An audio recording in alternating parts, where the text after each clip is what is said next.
alam yung mga detalye, ang dapat nating sinishare yung mga lessons. Because the details are not important. My story is different from your story, but the pain is the same.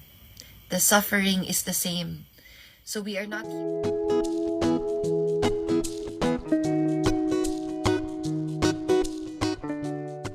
Hello beautiful people, welcome to Celebrity Home. Viral ngayon na video ni Maxene Magalona kung saan siya ay umiiyak agad na umani ng samot-saring reactions at komento sa social media. Kaya naman agad na nag-live si Maxene sa kanyang Instagram upang ipaliwanag sa kanyang mga supporters kung ano nga ba ang dahilan ng kanyang ibinahaging video. Ating itong panoorin pero bago yan, maaari po kayong mag-subscribe sa ating channel para sa iba pa nating celebrity updates. Painful emotions inside of us, the sooner we deal with them and we feel them, then we will move forward. That's fine. Life will be so much more beautiful when we learn how to deal with our pain, when we learn how to process. Because when you face your pain now, then it will be much easier to face it when it happens again in the future, because we have to accept that pain is a part of life. Failure is a part of life. Sadness, grief. And so, let's not allow the emotions to get bottled up inside so that we won't get depressed.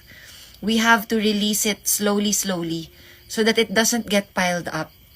And so, my advice is to really stay in tune with your emotions, connect to your emotions, and may nagtatanong, anong nangyari po? Hindi na natin dapat inaalam yung mga detalye, ang dapat nating sinishare yung mga lessons, because the details are not important. My story is different from your story, but the pain is the same. The suffering is the same. So we are not here to discuss about the details. We are not here to gossip. We are not here to ask what happened, or we are just here to be here for each other, to hold space, without needing to ask for information, without needing to ask about why we're sad.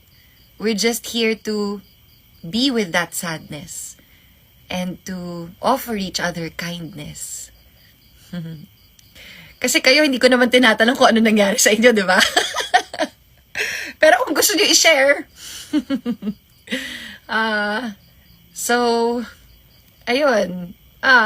Sa mga umiiyak ngayon, I'm crying. Iiyak nyo lang yan kasi mas masarap yung pakiramdam after. Kaya, ayun. Tsaka si Adele Si Adele, grabe yung kanta, no? Easy on me, go easy on me. Sobra talaga. And yun, if you guys want to cry, listen to sad music, listen to sad songs. And it will help you release. Kasi that's all what our emotions want from us. They just want to be felt. They just want to be validated. Parang tayo lang rin. Gusto lang din natin may makaintindi sa atin. We just want someone to hear us, listen to us, feel with us. So, love is all we need. God is all we need. And God is love.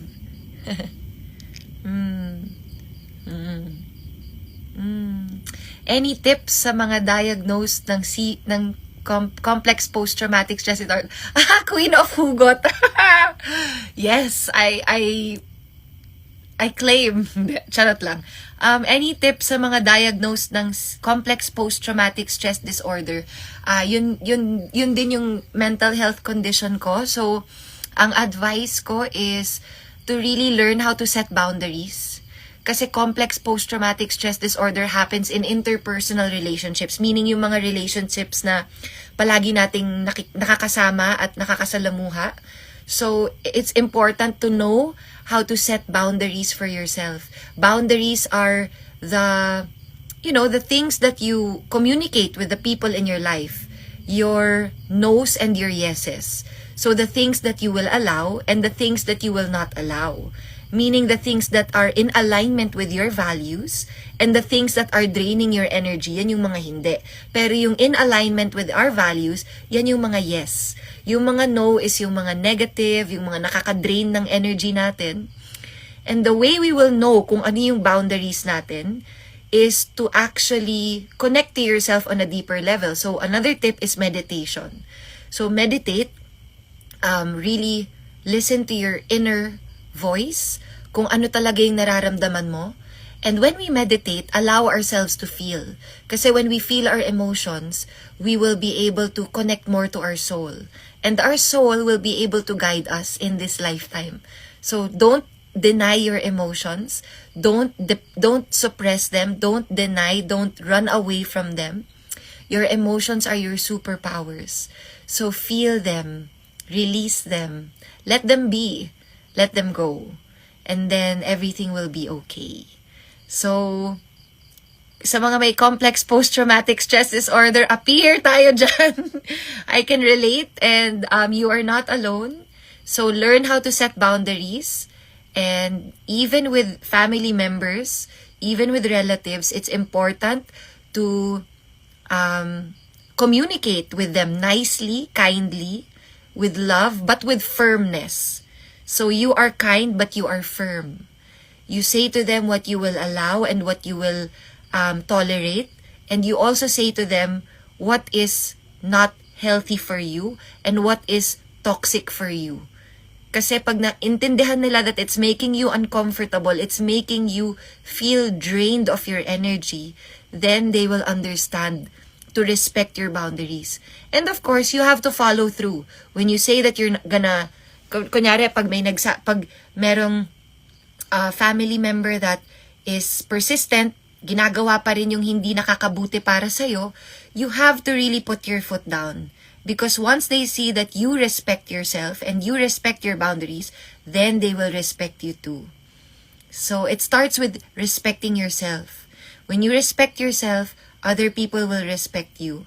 So enough of this people-pleasing, enough of this thinking of others before you. You have to think of you first and take care of you first. Kasi when you are kind to yourself, then you can be kind to others. When you are compassionate with yourself, then you can be compassionate with others.